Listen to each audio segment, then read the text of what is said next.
మన ప్రభువును రక్షకుడైన యేసుక్రీస్తు శుభనామమునందునాలు. ప్రియదేవుని సంగమా, ప్రియదేవుని బిళ్ళారా, మరొదే కాల సమయం దేవుని వాక్యాన్ని ధ్యానించడానికి ముందుగా ప్రార్థన చేసుకుందాం. ప్రార్థన. కృపగల తండ్రి, దయగల మా ప్రభువా, నీ బంగారు పదాలకు లెక్కలేని వందనాలు, స్తుతులు, స్తోత్రములు. గతించిన రాత్రి అంతా నీ రేఖల చాటును కాచి కాపాడి సంరక్షించిందేవా, మరొదే కాల సమయం సజీవులు లెక్కను చేరి ప్రార్థించుండగా వాక్యమైనదడు వాక్యం ద్వారా నాతో మాతో మాట్లాడి మీరే మహిమ ఘనత ప్రభావాలు పొందమని యేసునామమున అడుగుచున్నాం తండ్రి, ఆమేన్. ప్రియదేవుని సంగమా, ప్రియదేవుని బిడ్డలారా, నేడుదనకు ఏర్పాటు చేయబడిన వాక్య భాగము త్రిత్వము తరువాతి 5వ ఆదివారంకి ఏర్పాటు చేయబడిన సువార్త వాక్య భాగము లూకా సువార్త 9వ అధ్యాయము 18 నుంచి 26 వచనాలు ఈ విధంగా రాయబడినవి. త్రిత్వము తరువాతి 5వ ఆదివారంకి ఏర్పాటు చేయబడిన సువార్త వాక్య భాగము లూకా సువార్త 9వ అధ్యాయము 18 నుంచి 26 వచనములు ఈ విధంగా రాయబడినవి. ఒకప్పుడు ఆయన ఒంటరిగా ప్రార్థన చేయుచుండగా ఆయన శిష్యులు ఆయన యొద్ద ఉండిరి. నేనెవడనని జనసమూహము చెప్పుకొనుచున్నారని ఆయన వారి నడుగగా, వారు బాప్తిసమిచ్చు యోహాననియు, కొందరు ఏలియా అనియు, కొందరు పూర్వకాలపు ప్రవక్త ఒకడు లేచుననియు చెప్పుకొనుచున్నారనిరి. ప్రియదేవుని సంగమా, ప్రియదేవుని బిడ్డలారా, యేసుక్రీస్తు ప్రభువారు పరిచర్య చేయుచున్న దినాలను ఆయన తన శిష్యులను సిద్ధపరుస్తూ, అంటే తండ్రి చిత్తాన్ని జరిగిస్తున్న ప్రభువు ఆ తదుపరి ఆ పరిచర్యను కొనసాగించుటకు ఎవరినైతే తండ్రి చేత ప్రేరేపింపబడి ఆత్మయందు నిలిచిన వారే వాక్యము బోధించుటకు పరిశుద్ధాత్మ దేవుడు ఎవరినైతే ఏర్పాటు చేసుకున్నాడో ఆ ప్రియ శిష్యులను ఉద్దేశించి ప్రభు ఇక్కడ ఈ లూకా సువార్త 9వ అధ్యాయంలో 18 నుంచి ఈ యొక్క 26 వచనాల్లో ఆయన కొన్ని విశేషమైన సంగతులను వారితో మాట్లాడారు. ఈ లూకా సువార్త 9వ అధ్యాయము మొదట 12 శిష్యులను పరిచర్యకు పంపుటకు ప్రభు వారిని సిద్ధపరుస్తున్నారు. రెండోది, యేసు 5,000 మందికి ఆహారాన్ని సిద్ధపరుస్తూ వారిని ఆశీర్వదిస్తూ దీవిస్తున్న సందర్భాలు మనకు కనబడతాయి. మూడోది, నన్ను వెంబడించమని ప్రభువు ఆనాడు శిష్యులకు ఆయన తెలియజేసిన మాటలు. భక్తుడైన లూకా గారు ప్రభు యొక్క పరిచర్యను, ప్రభు యొక్క కార్యాలను ఆనాడు ఆయన తెలియజేస్తూ ఆత్మపూర్ణులుగా ప్రభు ఏదైతే పలికారో దాన్ని గూర్చి మనము పరిశుద్ధాత్మ దేవుని యొక్క సహాయంలో ముందుకెళ్ళినప్పుడు, ఒకప్పుడు ఆయన ఒంటరిగా ప్రార్థన చేయుచుండగా ఆయన శిష్యులు ఆయన వద్ద ఉండిరి అంటున్నాడు. అంటే ప్రభువు ప్రార్థన అనగా తండ్రితో సహవాసాన్ని కలిగి ఉన్నారు. తండ్రితో ఎటువంటి సహవాసాన్ని ఆయన కలిగి ఉన్నారో ఆ సహవాసాన్ని గుర్తు చేస్తూ ప్రభు ఇక్కడ అంటున్నారు, నేనెవడనని జనసమూహము చెప్పుకొనుచున్నారు అంటున్నారు. అంటే తండ్రి యొక్క సహవాసం ఉన్న కుమారుని గురించి ఆనాటి ప్రజలు ఏ విధమైన ఆలోచన కలిగి ఉన్నారనే మాటని ప్రభు అక్కడ వారి మధ్య ఉంచినప్పుడు, ఆయన వారిని అడిగినప్పుడు వారు బాప్తిసమిచ్చు యోహానని కొందరు, ఏలియా అని కొందరు, పూర్వకాలపు ప్రవక్త ఒకడు లేచినని కొందరు చెప్పుకొనుచున్నారని అనను. అంటే ఈ పరిచర్యలో భాగంగా ప్రభువు శిష్యులను అడిగిన ప్రశ్నలో తనను గూర్చి, అంటే ఆయన ఏ పని నిమిత్తమైతే వచ్చారో ఆ పనిలో ప్రజలు ఏ విధంగా ఆయన యందు విశ్వాసం ఉంచుతున్నారో, తండ్రి చిత్తాన్ని ఆయన బయలుపరుస్తున్నప్పుడు వాటి యందు ఏ విధంగా వారు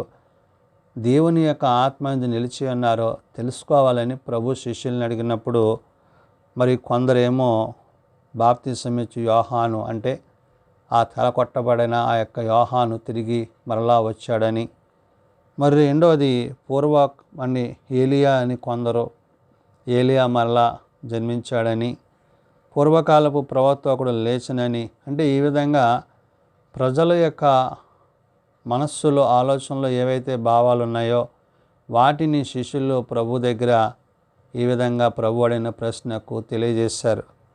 అందుకు మీరైతే నేను ఎవడనని చెప్పుకొనుచున్నారని వారిని అడిగాను. ప్రభు అంటున్నారు, సరే, ప్రజలు అనుకుంటున్న మాటలు మరి శిష్యులు చెప్పినప్పుడు ప్రభు విన్నారు. ప్రభు ఇక్కడ శిష్యులను అడుగుతున్నారు, మరి నన్ను గురించి మీరేమనుకుంటున్నారని ప్రభు అక్కడ శిష్యులను అడిగినప్పుడు వెంటనే పేతురు, నీవు దేవుని క్రీస్తు అనేను. మరి పేతురు గారు అంటున్నారు, దేవుని క్రీస్తువి అంటే తండ్రి చేత పంపబడ్డవాడివి, తండ్రి యొక్క చిత్తాన్ని జరిగించేవాడివి. తండ్రి నీకు అంటే ఏ బాధ్యత అయితే ఆయనకి ఇచ్చారో ఆ బాధ్యతను నిర్వర్తించిన కుమారుడుగా, క్రీస్తుగా, రక్షకుడు అనే విషయాన్ని పేతురు గారు అక్కడ ప్రభు దగ్గర చెప్పడం జరిగింది. ఆయన ఇది ఎవరితోనూ చెప్పవద్దని వారికి ఖండితంగా ఆజ్ఞాపించెను. ఈ విషయాన్ని నువ్వు ఎవరితోనూ చెప్పొద్దు అంటున్నారు. అంటే ఏంటి? ఆయన దేవుని క్రీస్తు అనే మాట అంటే తండ్రి ద్వారా, తండ్రి చేత మన మధ్యకు నడిపింపబడిన ఆయనను, ఆయన యొక్క కార్యాలను మరి పేతురు పరిశుద్ధాత్మ ద్వారా ఆ విధంగా పలికినప్పుడు ప్రభు అంటున్నమాట, ఈ విషయం ఎవరితోనూ చెప్పకండి. అంటే ఇది హృదయమందు భద్రపరచబడి మీ హృదయాలలో ఆయన ఉద్దేశాలు, తండ్రి యొక్క ఉద్దేశాలు, క్రీస్తు యొక్క ఆలోచనల చేత మీరు నింపబడాలనే ఉద్దేశంతో ప్రభు ఈ మాట శిష్యులకు తెలియజేశారు. అయితే ఇది ఎవరితోనూ చెప్పవద్దని వారికి ఖండితంగా ఆజ్ఞాపించెను. మనుష్య కుమారుడు బహు శ్రమలు పొంది పెద్దల చేతను, ప్రధాన యాజకుల చేతను, శాస్త్రుల చేతను విసర్జింపబడి చంపబడి మూడో దినమున లేచుట అగత్యమని చెప్పాను. ప్రభు ఇక్కడ శిష్యులు చెప్తున్న మాట ఏంటంటే, ఆయన ఏదైతే జరిగించవలసిన కార్యము అంటే తండ్రి ఏదైతే తన ఎడల నిర్ణయించారో ఆ నిర్ణయ కాలాన్ని బట్టి, ఆయా సందర్భాలను బట్టి, సంభవింపబోయే పరిస్థితులను బట్టి ప్రభు అక్కడ శిష్యులు చెప్తున్న మాట ఏంటంటే, మనుష్య కుమారుడు బహుశ్రమలు పొంది అంటే దేవుని కుమారుడైన ఆయన ఎన్నో శ్రమలు పొందాల్సి ఉన్నది. పెద్దల చేత, ప్రధాన యాజకుల చేత, శాస్త్రుల చేత విసర్జింపబడి అంటే ఈ లోకము ఆయనను ఏమాత్రమును అంగీకరించదు, ఆయనను విసర్జించేది గాను, ఆయన మీద నిందలేసేది గాను, ఆయనను శ్రమపరిచేది గాను, ఈ విధమైన విషయాలన్నీ ప్రభు అక్కడ గుర్తు చేసి చంపబడి మూడవ దినమున లేచుట అగత్యమని చెప్పాను. అంటే ఇవన్నీ జరిగిన తర్వాత ఆయన ఏ విధంగా అయితే మరణానికి అప్పగింపబడతారో ఆ మరణానికి అప్పగింపబడిన తర్వాత ఆయన మరలా మూడో దినాన్ని తిరిగి లేచే స్థితిని ఆయన వారికి తెలియజేశారు. అంటే జనన, మరణ, పునరుత్థానాలను తండ్రి తన చిత్తానుసారంగా తన కుమారుని లోకానికి పంపించి ఆయన ద్వారా ఆయన జరిగించబోయే ఈ యొక్క గొప్ప రక్షణ కార్యాన్ని గురించి ప్రభువు తన శిష్యులకు తెలియజేశారు. మరియు ఆయన అందరితో ఇట్లనెను, ఎవడైనను నన్ను వెంబడింపగోరిన ఎడల తను తాను ఉపేక్షించుకొని ప్రతిదినము తన సిలువనెత్తుకొని నన్ను వెంబడింపవలెను. ఇక్కడ ప్రభు ఒక విషయాన్ని చెప్తున్నారు, శిష్యులకే కాదు సర్వలోకంలో ఉన్న సర్వ మానవాళికి. ఏంటంటే ఎవరైతే ప్రభువును వెంబడించాలనుకుంటారో, ప్రభువులా జీవించాలనుకుంటారో, ప్రభువుతో కలిసి ఉండాలనుకుంటారో వారు ఏం చేయాలంటున్నాడు ఆయన? నన్ను వెంబడింపగోరువాడు ఎవడన్నా తన్ను తాను ఉపేక్షించుకొని నా అనేది మనలో నుండి తీసేసి ప్రతిదినము తన సిలువను ఎత్తుకొని నన్ను వెంబడింపాలి. అంటే ప్రభు వాక్యము చేత, ప్రభు ఆత్మ చేత, ప్రభు శక్తి చేత, పరిశుద్ధాత్మని యొక్క సహాయము చేతనే తప్ప మరి దేని చేతను మనము ప్రభువులో జీవించలేము అనే విషయాన్ని ప్రభు ఇక్కడ గుర్తు చేసి, తన ప్రాణమును రక్షించుకొనగోరువాడు దానిని పోగొట్టుకొనును, నా నిమిత్తమై తన ప్రాణమును పోగొట్టుకొను వానికి దానిని రక్షించుకొనును అంటున్నాడంటే ప్రభు కొరకు ఒకవేళ మరణించవలసిన వస్తున్న పరిస్థితి ఏర్పడితే మరణించడానికి కూడా వెనుకడుగు వేయక ప్రభు కొరకు ప్రాణం పెట్టేవారిగా, అంటే ఆత్మపూర్ణులుగా, వాక్యపు వెలుగులో నిలిచిన వారంగా, ఆ వాక్యానుసారంగా జీవించేవారిగా, మరణానంతరము ప్రభువుతో యుగయుగాలు జీవించే వారమై ఉన్నామనే విషయాన్ని గుర్తు చేశారు. అందుకనే తన సిలువను ఎత్తుకుని నన్ను వెంబడించాలి అంటాడు. ఎవరు? ప్రతివాడు ప్రభువుని వెంబడించినప్పుడు, వారు ప్రభువుని కలిగి ఉన్నప్పుడు, ప్రభు వారి పట్ల చేయి కార్యాలు ఇహమందు ఆయనకి ఏ విధంగా అయితే శ్రమలు కలిగావో ఆ విధమైన పరిస్థితుల్లో ఉంటాయి. కాబట్టి ఎవరూ కూడా మరి ఆయన చిత్తాన్ని, ఆయన ఉద్దేశాలను విడిచిపెట్టక ఆయన చిత్తానుసారంగా జీవించి ఆయనతో ఉండాలనే విషయాన్ని ప్రభు అక్కడ గుర్తు చేశారు. కాబట్టి తన ప్రాణమును రక్షించుకుని గోరువాడు దానిని పోగొట్టుకొనును, నా నిమిత్తమే తన ప్రాణమును పోగొట్టుకుని వానికి దానిని రక్షించుకొనును అంటూ, ఒకడు లోకమంతయు సంపాదించి తను తాను పోగొట్టుకునే ఎడల లేక నష్టపరుచుకునేలా వానికి ఏమి ప్రయోజనము అంటున్నాడు. ఈ లోకంలో మనం జీవించినప్పుడు మనం ఎన్నో సంపాదించుకోవచ్చు, ఎంతో కూడబెట్టుకోవచ్చు. కానీ ప్రాణం పోయిన తర్వాత అది ఏ విధమైన ప్రయోజనం ఉండదు. కాబట్టి మనము సజీవులుగా ఉండగానే, మనం బ్రతికి ఉండగానే మన రక్షకుడైన క్రీస్తుని బట్టి పరిశుద్ధాత్మ దేవుని యొక్క సహాయము చేత తండ్రి ఉద్దేశాలను ఎరిగి ఆయన యందు జీవించువారమై ఆయనతో యుగయుగాలు ఆయన రాజ్యములో మనము జీవించగలిగిన స్థితి మనకి ఆయన అనుగ్రహించారు. కాబట్టి ఏ వాక్యం అయితే శరీరధారిగా మన మధ్య నివసించిందో ఆ క్రీస్తు రక్తమును బట్టి, క్రీస్తు మాటను బట్టి, శరీరధారి అయి నిలిచిన క్రీస్తుని బట్టి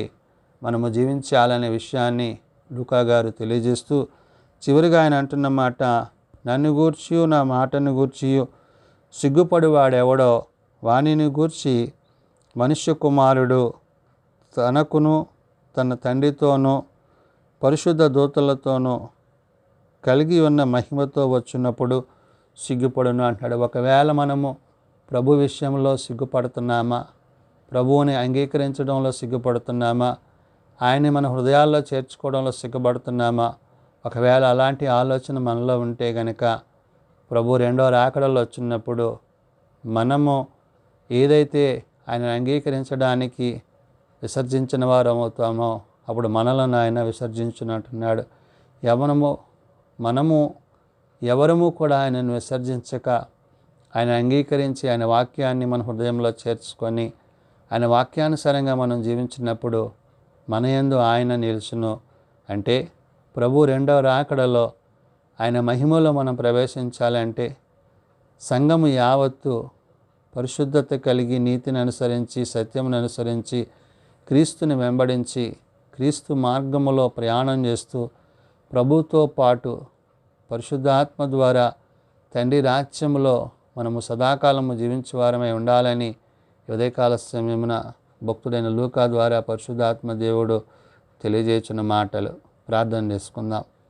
శాశ్వతమైన ప్రేమతో ప్రేమిస్తూ విడవగడబాయిక కృప చూపుచున్న తండ్రి, అవును నాయనా, నిన్ను గూర్చి ప్రజలు ఏమనుకుంటున్నారా అని శిష్యులను అడిగినప్పుడు శిష్యులు నాయనా అనేక విధాలుగా మరి బాప్తిసమిచ్చి యోహాననియు ఏలియానయు ప్రవక్తలలో ఒకడని చెప్పుకుంటున్నారని నాయన సమాధానం చెప్పి ఉన్నారు. అయితే నన్ను గురించి మీరు ఏమనుకుంటున్నారని నీవు శిష్యులను అడిగినప్పుడు పేతురు నీవు క్రీస్తువని, నీవు దేవుని కుమారుడవని అంగీకరించాడు. అవును నాయన, ఎందరు నిన్ను అంగీకరించి వారై ఉంటారో వారందరూ నిత్య జీవాన్ని పొందుకుంటారు. ఎందరు నిన్ను చేర్చుకుంటారో వారందరినీ నీవు చేర్చుకుంటావు. ఎందరు నిన్ను విసర్జిస్తారో వారందరూ విసర్జింపబడతారు. కాబట్టి నాయన, ఈ లోకంలో మేము జీవించినంత కాలము నీతో జీవించుటకును మా మరణానంతరము నీతో జీవించుటకును కావలసిన మా సిలువలను మేము ఎత్తుకొని నిన్ను వెంబడించి నీతో యుగయుగాలు జీవించగలిగిన కృప మా అందరికీ దయచేయండి. బలహీనలను బలపరచండి, రోగులను స్వస్థపరచండి. హాస్పిటల్స్ వద్ద ఇండ్ల వద్ద ఉన్నవారు ముట్టి లేవనెత్తండి. తమ ప్రియులను పోగొట్టుకున్న కుటుంబాలను ఆదరించండి. ఏ ఒక్కరూ నశించక అంతటందరూ మారు మనసు కలిగి పాప క్షమాపణ కలిగి నీ వాక్య సత్యమును అనుసరించి నీ నీతిని అనుసరించి నీతో జీవించగలందుల కట్టి కృప దయచేయండి. దీని పరిచర్యలో సేవలో నీ సన్నిధి నీ తోడ్పాటు మా అందరికి అనుగ్రహించమని, నీవు త్వరలో రానయ్యున్నావు. నీవు వచ్చినప్పుడు ప్రభా నీతో నీ రాజ్యంలో చేరగలిగిన స్థితి మా అందరికీ దయచేయమని, మహిమ ఘనత ప్రభావాలు మీరే పొందుకొనమని యేసునామమున నడుచున్నాం తండ్రి, ఆమేన్. పరలోకమందున్న మా తండ్రి, నీ నామం పరిశుద్ధపరచబడుగాక, నీ రాజ్యం వచ్చుగాక, నీ చిత్తం పరలోకమందు నెరవేర్చినట్లు భూమి మీద నెరవేరుగాక.